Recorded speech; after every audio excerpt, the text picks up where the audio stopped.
सबसे पहले नाजिया, मैं आपसे समझना चाहता हूं कि इस केस को हुए इतने दिन हो गए।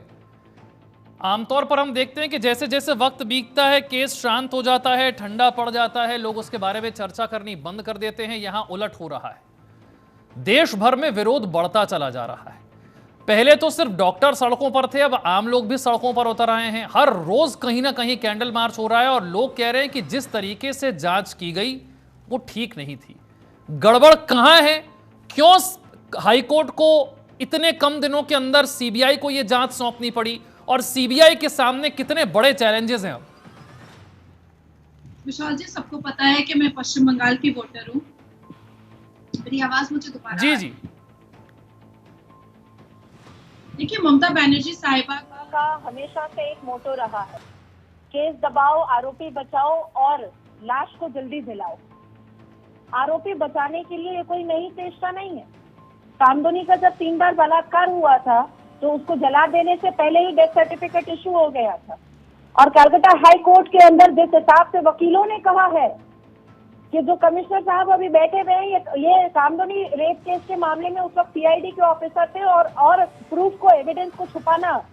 अरे ममता बनर्जी की सरकार से सारे विपक्षी दलों को सीख लेना चाहिए।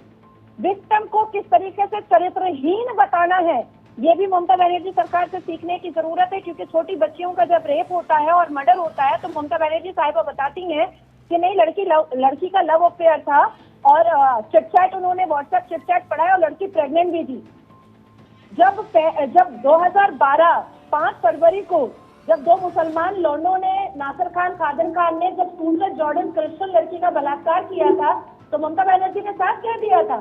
सजी हुई घटना है। ममता बनर्जी की member of parliament Kakoli Dastidar ने कहा था, अरे बेचारा लड़का लोग मुसलमान है ना, पैसा ज्यादा मांग रही होगी ये क्रिश्चियन लड़की, इसीलिए उस पर रेप का आरोप लगा रही है।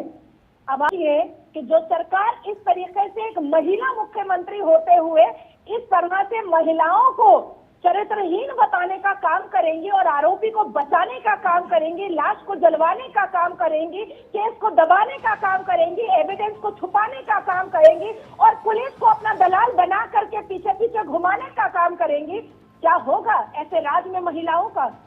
देश दुनिया जानता है कि मैं बंगाल की वोटर हूँ और मैंने हमेशा यहाँ पर एक एक पंक्तियां मैंने उखाड़ी है और एक एक केसेस को मैंने उजागर किया है कि किस हिसाब से महिलाओं को परेशान किया जा रहा है।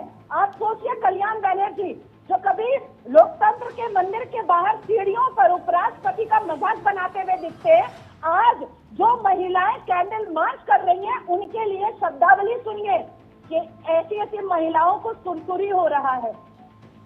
कैंडल मार्च निकाल करके इंसाफ ले लेंगी, सुरसुरी हो रहा है, गिटार जला रही है, गिटार बजा रही है, ये कल्याण बनर्जी की शब्दावली है। अब आप सोचिए, बेलागाम के जो इसी राज्य के टीएमसी के स्टेट मिनिस्टर है गुहा जी, वो कह रहे हैं कि ममता बनर्जी के ऊपर जो भी उंगली उठाएगा उसकी उंगली तोड़ दी जाएगी। जो आवाज उठा रहा है उसको पुलिस का नोटिस आ रहा है, जो आवाज उठा रहा है उसके ऊपर एफआईआर हो रहा है, जो इंसाफ मांग रहा है उसको पुलिस के डंडे पड़ रहे हैं। आज मैं सुबह में मानिक तल्ला में एक लड़के से मिलकर के आई हूँ, पुलिस ने इस कदर मारा है उसको, इस कदर मारा है कि वो बेचारा बच्चा 25 साल का है, उठ करके बैठने के भी लायक नहीं है।